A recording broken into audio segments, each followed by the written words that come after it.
네, 앞서 보신 지역들 말고도 주말 사이 전국 여러 곳에 산불이 났습니다. 전반적인 현황 그리고 진화 전망에 대해서 알아보겠습니다. KBS 재난미디어센터를 연결합니다.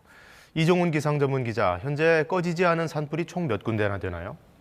네, 주말 동안 전국 곳곳에서 동시다발로 산불이 발생했었는데요. 어젯밤 늦게 울산 울주군 산불이 잡히면서 지금은 붉게 표시된 4곳의 산불만 남았습니다.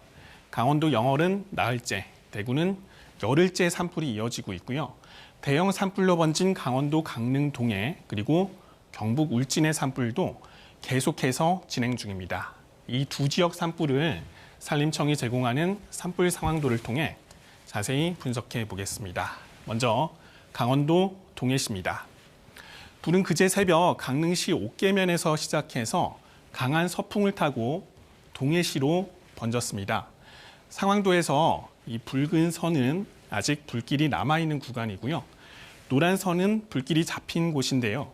보시면 북쪽과 동쪽의 민가 부근으로는 대부분 불길이 잡혔습니다. 다만 남서쪽 산악 지역에서는 여전히 산불이 진행 중입니다. 다음은 피해가 가장 큰 울진 지역입니다. 울진 산불은 바람 방향에 따라 확산 양상이 3번이나 달라졌습니다. 먼저 발생 초기에는 바람이 북동쪽으로 불면서 불이 북쪽의 삼척 방향으로 확산했는데요. 토요일 낮부터 바람이 이렇게 남동쪽으로 불면서 불길이 울진읍을 향했습니다. 한때 도심을 위협하기도 했지만 이 고성리 일대에서 방어선 구축에 성공하며 확산을 막았습니다.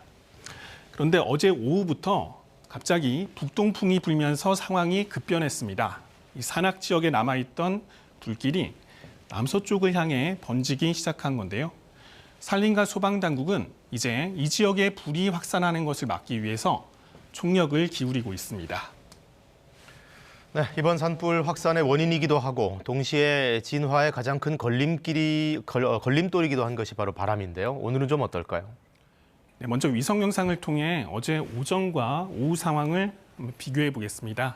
어제 오전까지만 해도 바람이 북서풍이었습니다. 연기도 남동쪽으로 진행하는 모습이 선명하죠. 그런데 오후 상황을 보면 남동쪽으로 진행하는 연기띠 외에 서쪽, 그러니까 내륙 쪽으로 연기가 퍼진 것을 볼 수 있습니다. 뿌연 연기 탓에 낮은데도 시야가 흐려져서 헬기 진화에 어려움을 겪었는데요. 이렇게 바람이 급변한 원인은 이 지역의 지형 탓입니다. 이번 산불이 난 지역은 서쪽에는 높은 산이, 동쪽에는 바다가 있는데요. 낮이 되면 해풍, 그러니까 바닷바람이 불어옵니다. 여기에 낮에는 계곡에서 산 정상, 그러니까 서쪽을 향해 바람이 더 강해지는데요. 그러다 보니 기존의 서풍을 뚫고 낮 동안 오히려 동풍이 불게 된 겁니다. 밤이 되면서 바람은 서풍으로 바뀌었지만 기상청은 어제와 같은 원인으로 오늘도 오전 10시에서 11시 무렵부터 다시 동풍이 불 수 있다고 내다봤습니다.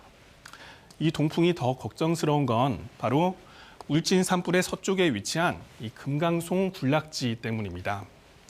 불길에서 소강리의 금강송 군락지까지 불과 500m 정도 남은 것으로 산림당국은 파악하고 있는데요. 금강송은 불에 잘 타는 침엽수죠.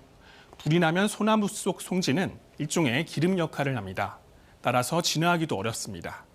여기에 좀 더 남쪽에는 보물급 건축물이 있는 이 부령사가 있습니다. 이 때문에 산림과 소방당국은 금강송 군락지까지 불이 번지는 것을 막기 위해 날이 밝는 대로 이 지역에 다시 헬기를 집중 투입할 계획입니다. 지금까지 재난미디어센터였습니다.